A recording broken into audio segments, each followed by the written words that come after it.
Assalamu alaikum. Peace be upon you all. This is your host Amina Ahmed, and you're watching Next Gen. We stream on Apple TV, Roku, Amazon Fire TV, and Galaxy 19 satellite. Last week on Next Gen, or last episode actually, we focused on disability and advocacy regarding disability, as well as the destigmatization of many of the issues that people in the community face, as well as how we as a Muslim or the South Asian community can focus on not looking at people with disability in a negative light, but empowering those in our community with disability. Today, we will be talking about accessibility in different aspects in education and employment, not just awareness about disability in our community. And to do that, we have with us Brother Muhammad Yusuf. Usually we bring in, people of our generation, Gen Z type people, but this brother, mashallah, he for years has been empowering young people with disability to find employment for education and inclusion in their community. But Brother Muhammad Yusuf is the Director of Office of Infrastructure, Safety, and Asset Innovation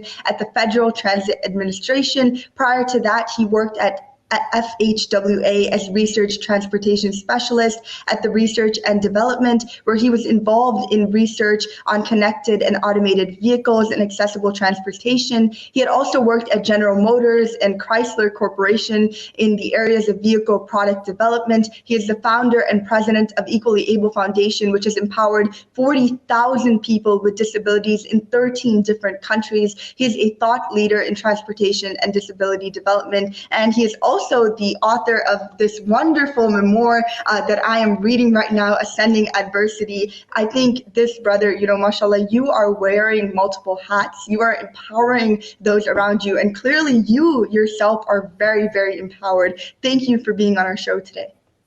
Assalamu alaikum. Thank you so much for having me. And oh my goodness, you didn't have to read the bio and go through that detail. I think that you're a very humble person. I met you, I met Brother Muhammad Yusuf not too long ago, and I was like, when I look at this brother, he usually has his head down, and when you compliment him, he's like, no, this is, just such a humble, down-to-earth person. And that is why I recommend all of you to read this memoir, to get a full grasp of Brother Muhammad Yusuf and his work for decades, right? This is not something that is a new project, something new that you have started. But I want to ask you, Brother Muhammad, what was your inspiration? What caused you to start Equally Able?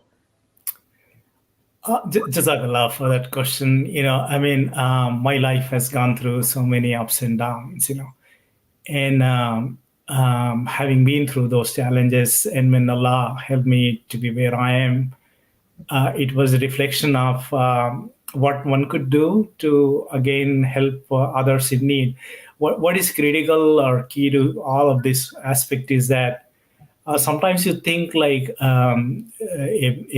a need could be met when we do something huge, but in terms of empowering people in other countries, sometimes it is just a very simple thing that can go a long way in helping others.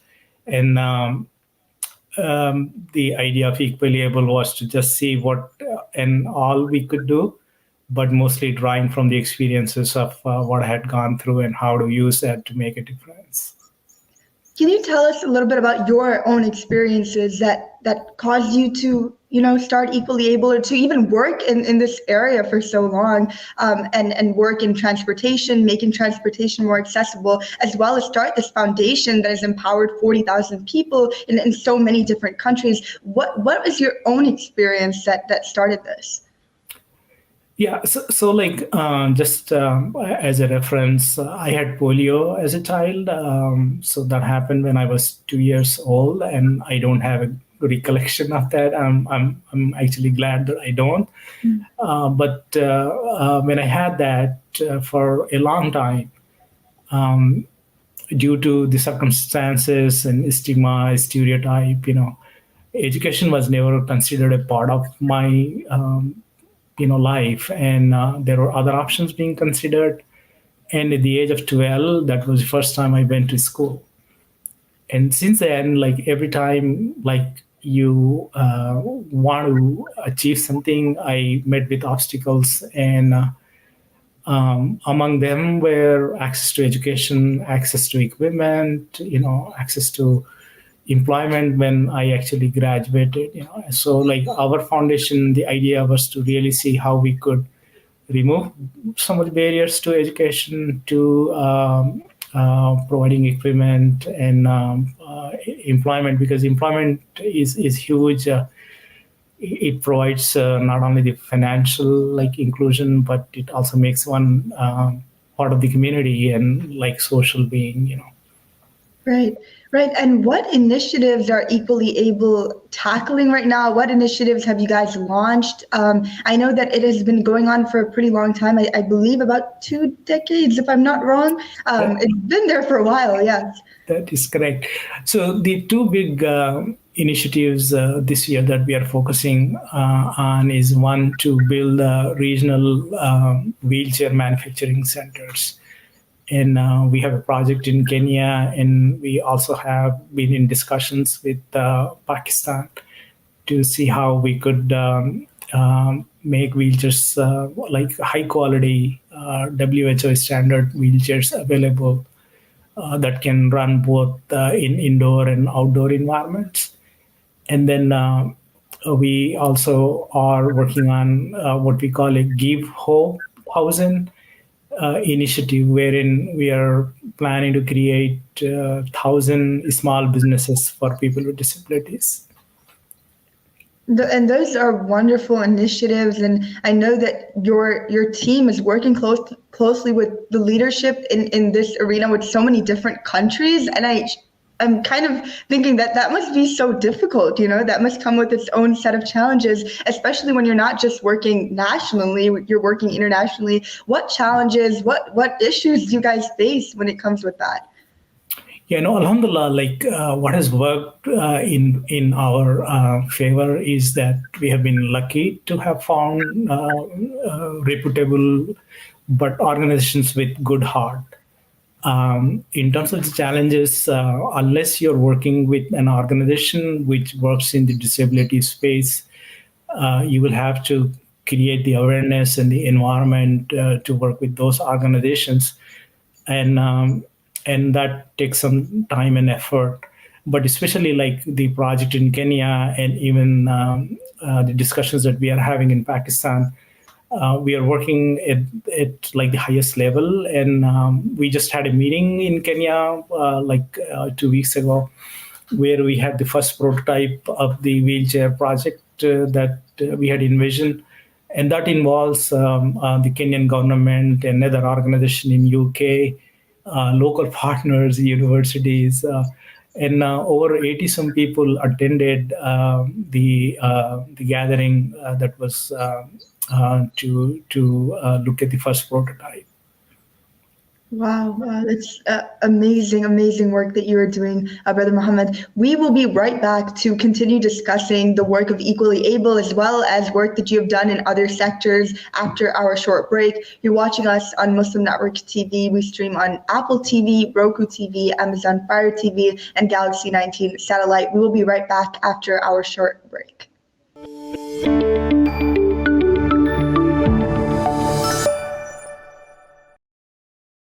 Here with Brother Muhammad Yusuf, who is the founder and president of Equally Able Foundation. Thank you so much once again for being here with us. Before the break, we were speaking about the work of his foundation, Equally Able, and now I want to kind of talk about your work in transportation. And you have been involved in that work for a very long time. How have you been able to improve transportation for people with disabilities? How have you been able to make transportation more accessible through your work? Again, thanks so much for that question. And as I'm answering that question, I want to just underscore that I'm speaking in my personal capacity and not as someone at FTA. But, transportation has been a barrier or a key challenge for me all my life. So when I was in India, you could never imagine driving a car. And when I came to the US, the first time I was able to have a driving license and be able to drive a car with hand controls, that really brought another level of independence and something that is so difficult to describe in a few words, But literally, I was able to go anywhere I wanted to, and that kind of really gave me the first chance to really experience how removing barriers to transportation looks like or means. And luckily, Alhamdulillah, it so happened after my initial work in Detroit with Chrysler and GM, I had an opportunity to join the federal government and work at the U.S. Department of Transportation. I was hired for my expertise in vehicle engineering, but it so happened that I had some ideas, and I pursued those, and really was ended up creating a program that gained national significance. And the program was focused on using technology, and we were able to look at what user needs and what gaps and challenges that exist for travelers with disabilities. That includes vision, hearing impairment, physical impairment, but more importantly, cognitive disabilities. That's a huge area, and some of us who are exposed to those, especially when we are seeing autism and Down syndrome, even like for the aging parents, that's a huge area, because when you use technology, you could design to any condition, but when you're designing to look at the cognitive disabilities, at a given time in a day, your level of what you can do and cannot do in terms of the daily living, activities is different. So Alhamdulillah, that program had really looked into, and what is I'm very happy to say to your audience is that we had 7 different technology types or prototypes that are actually being socialized and being used in a variety of applications in the US. And some of those really have also been looked at as something that other countries can adopt, And we had done a cost benefit on that, just to look at what different actions the government can take and how that could be improved. And it was amazing to see the numbers. We were looking at $800 billion, impact. So transportation is huge. And in another study, roughly 1/3 of the people who are with disabilities and actually are in the marketplace find transportation to be a huge obstacle. Right. And you talk about the linking of independence in transportation. And I think that's something a lot of us can forget, when we talk about accessibility, the ability to move from one place to another. I mean, you talked about how you weren't even able to drive until you came to America, and how that changed so many things for you. And hopefully that accessibility will give that sense of independence to many people with disabilities. Now, back to Equally Able Foundation, a organization that I am just impressed with to another level. I want to know, for our audience, what does the future of Equally Able look like? What are your goals for the upcoming year, for 2023? What do you hope to achieve? Inshallah, we are looking at something that can allow Equally Able to stand the time, and be sustainable and be there, whether we are there or not. And in terms of that, capacity building and institutionalizing the organization is some of the things that we are looking at. In terms of the projects, the regional wheelchair manufacturing centers, those are ongoing, and we want to continue to do that. What we are also looking at is creating a technology center that can empower individuals with disabilities in the US, and that is still in the early stages of concept, and it's like a white paper we are trying to put together. But having done so much, alhamdulillah, in the transportation world and in emerging technology areas, I feel like there is something that we could pick from there and start to also see how we could bring that as part of Equally Able.